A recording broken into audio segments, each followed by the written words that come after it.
అవును వాడు వాడు వాడు అనుకున్నాడు కానీ ఆయనకి ఇది రెడీ చేయడానికి రాలేదు. ఇది అవును ఈ మట్టి దాన్ని చేద్దాం అనుకున్నాడు, మస్తు ప్లానింగ్ చేసింది కానీ రాలేదు.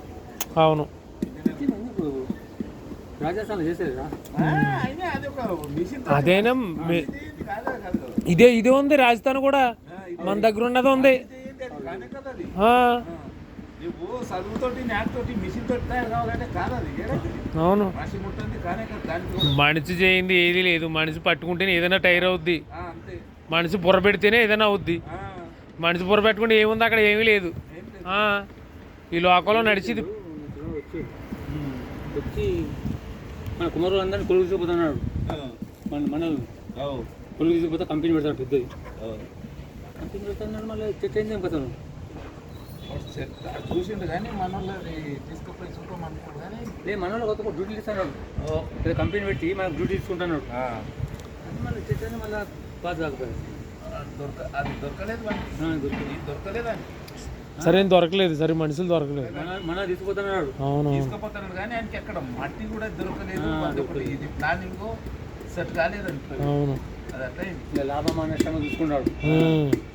నష్టం ఉంది ఇలా నష్టం లేదని ఆలోచన చేసి దీన్ని తీసుకుపోయినా కొనబోయి చేసినా ఇది ఏది ఫలితం లేదు అనుకున్నాడు. అవును గవర్నమెంట్కి ఏమి ఇలా నష్టం కనిపిస్తుంది. నష్టం కొట్టింది. అందుకని ఆగిపోవడం అతను పెట్టిన గవర్నమెంట్ పాయి తెలుస్తుంది. ఇది మన లోన్ దీని ద్వారా మనకు లోన్లు ఇస్తారు. ఇప్పుడు లోన్ వస్తుంది. ఈ కొండల ద్వారా పెట్టుకోవచ్చు.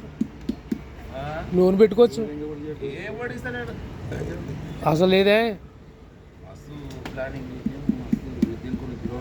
మళ్ళా మా పనికి టెక్స్ లేదు. టెక్స్ లేదు మాకు లాభం లేదు. టెక్స్ వేస్తలేదు గవర్నమెంట్. టెక్స్ కట్టమంటున్నాడు. లాభం లేదు. లాభం లేదు. టెక్స్ అవును.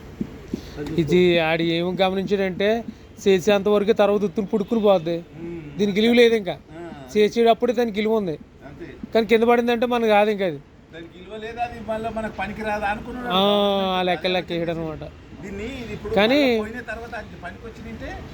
గవర్నమెంట్ ఆ లెక్కలు ఉన్నాయి కానీ ఇప్పుడు లెక్కల్లో అయితే జనాలు ఇప్పుడు పబ్లిక్ ఎక్కువ కూడా ఈ కుండల గురించే. ఎందుకంటే నీళ్లు దీంట్లోనే తాగుతూ చూస్తున్నాడు. ఆవిడ చూసిన అవి ఎంత ఆఫీసర్ ఏమన్నా కానీ ఎవరైనా సరే కుండలో నీళ్ళు తాగాలి. మన దగ్గరకు వస్తారు కదా ఇక్కడికి. దాన్ని బట్టి నాకు తెలుస్తుంది. లేకపోతే నాకు అంతకుముందు నాకేం తెలియదు కానీ నాన్న చెప్పేదానికి వీటికి కరెక్ట్ క్లారిటీ అవుతుంది అనమాట. స్పష్టమైన నీళ్లు కుండలో నీళ్ళు తాగితే ఆరోగ్యం బాగుంటుందని ఒక ఇది ఉంది ప్రజలకి. అవును. ఇప్పుడు ప్రతి ఒక్కరు కూడా ఇది తీసుకుంటున్నారు. కుండలోయే తీసుకుంటున్నారు చాలా మంది. నాన్న కుండలో తాగరా. అవును ఊళ్ళో తాగరు. ఊళ్ళో కరెక్టే నువ్వు అన్నది. ఊళ్ళో ఎక్కడి నుంచి వచ్చారు మరి? అవును మరి ఎంత ఓపుకు తగ్గట్టే కదా నాన్న ఏదేనని. ఎంత చెట్టుకి అంతే. అవును ఎంత చెట్టుకి అంతే కావాలన్నట్టు. చిన్నోడు బక్కోడే బలిచినోడే. ఇప్పుడు ఈ కుండ నువ్వు అమ్ముతావు ఎంత చెప్తావు? కనీసం లేదంటే 200-300 చెప్తావు. ఆ బక్కోడు 200 తీసుకుంటాడా? తీసుకోడు. 100 రూపాయలు కావాలంటాడు. బలిచినోడే 200 ఏంటి 400 పన్నాడు అంటాడు. అది అంత తేడా ఉంది.